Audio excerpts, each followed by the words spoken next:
Hello, we're Dougal Bain, and you're watching Pie Sessions. 1, 2, 3, 4. The work is over, but no sleep tonight. Been cooking up all day to get it right. You're going out to hang out with the band, with the camera and dessert in hand. So let's go talk to the people at the rock show. Let's go talk to the people at the rock show.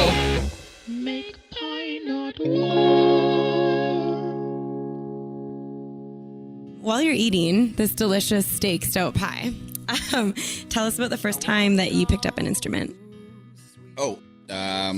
First time I picked up an instrument would have been just sitting on my mom's knee while she played piano, and I'd just put my hands on hers, and it would just be this, like, I would just get to, like, airplay piano. She wrote this song called Garbage. Or maybe I wrote this song called Garbage, and it was all just crunchy low keys, and the words were garbage, garbage, garbage. It was so sweet. Oh, that's fantastic. That's a good story. If we take a look into your career in music, you've been working with so many different talented people. With all of this diversity, with the people you've been working with surrounding you, have any made an impact on your own style or sound? And what's any important lessons that you took away from working with those people? Yeah, I mean, just look around the table.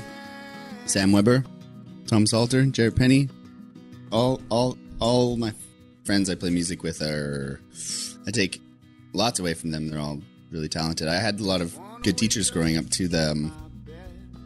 My old teacher in Vancouver, Tony Stanek, and Jesse Zubat, like, learning to play a stringed instrument from a really young age helped me to get a footing on what it takes to do things sort of the long way. And so always learning. That's it. Just always learning from everyone. I mean, yeah, I think the lesson I took away from it is that life is just one big lesson. It's great. You can learn a lot, and yet you still know nothing.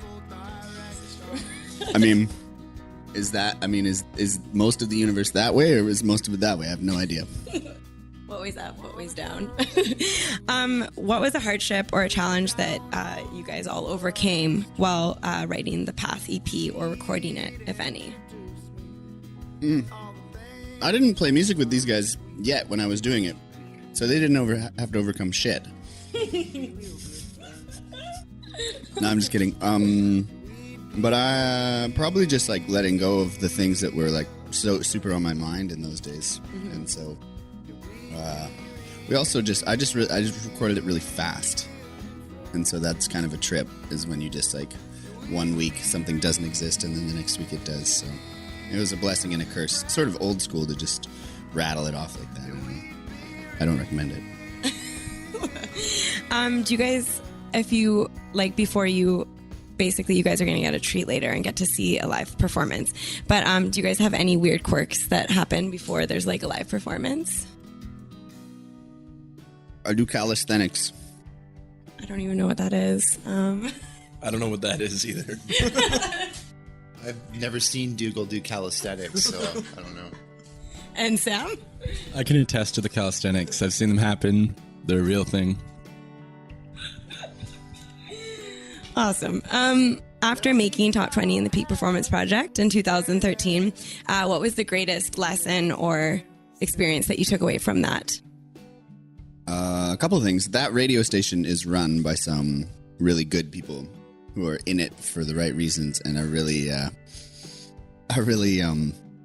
working to further the Vancouver and BC music scene, now Alberta as well. So the people that run that station have their hearts in exactly the right place. So that's refreshing to see. Also, it's strange to play music in a sort of competitive context, even though, I mean, it's all friends, like when you're up at the boot camp and stuff like that, but I don't think anybody needs to ever rate themselves against anyone else. So music contests are weird, but they're doing the right thing, and they give you money sometimes. Well, it's true. You can just, I hopefully learn from people instead of competing technically against them, even though you kind of are, but, you know. What can we expect on the new album? Just working on a froth of different sounds. I've definitely the recording process is a lot longer for me this time. So that's good. Thinking things through a little better. I think it'll be more cohesive. I play a lot more guitar now, electric and fun things. So I'm trying to learn how to dial in my sound on a new instrument. It's called the Einhorn. It's a 5-string violin. It's really fun. Cool. Yeah, we'll see. It might make the cut. I think just having a fuller sound, more of a band sound, and I think it'll be more fun too. The music's gonna be more fun. You know, I'm just into having fun now. I mean, not into dragging people through relationship issues all the time. You can't expect anyone to be into that for very long. So yeah. So for this next album, then, since you've got a fuller sound, is there going to be a theme, or is every song just an individual story for you? Fun. The theme will be fun. All fun. All the songs are fun. If you can imagine going go-karting every day. No, it's still story based. We still still telling stories and things like that, but also just working on my poems, working on my jams. The that ties it all together. In my head, it's all one and the same, but the themes of each song, of course, can be a little different. Sometimes I just want to write songs about food, but you can't always write songs about food because it's just always still food. So I wish I could, though. When you're not doing music, because I know you play with friends and in other bands, but when you're not doing music, what is something that you like to do to let loose? I like hiking, and I like making posters for shows. Friend Sam and I are getting pretty good with Microsoft Paint. And, living where we are right here, we're like ocean's a block that way, and downtown's just over there. You don't really have to go far to get a break from everything. I'm pretty much still permanently on vacation. I mean, I do work, but it's like I don't really need breaks. Yeah. Okay. So you three, what is the best thing about working with Dougal? The spontaneity. Yeah. It's always different. The free steak pie. It's a pretty big one. Yeah. And Sam? Computer load up compliment for Dougal. He's a super free individual sonically and just in all aspects of his life, and I think we all kind of benefit from that, and makes us all around better, So yeah. Friendship. So okay, 2 more questions. Your hat. I hear you get hats from cool places. Tell us about the coolest place that you have gotten a hat, and what's the coolest hat that you've gotten? I have different stories about different hats. I highly recommend for touring bands to stop into the Red Deer Valley Village. The Red Deer Valley Village is the jam for hats. Sam and I were walking down Yates Street not that long ago, and I had seen this guy earlier in the day. He's wearing this real bright pink beauty, and I nearly broke my neck eyeing it down on the street, and then we ran into him later, and so I bought it off him. He was a tired guy.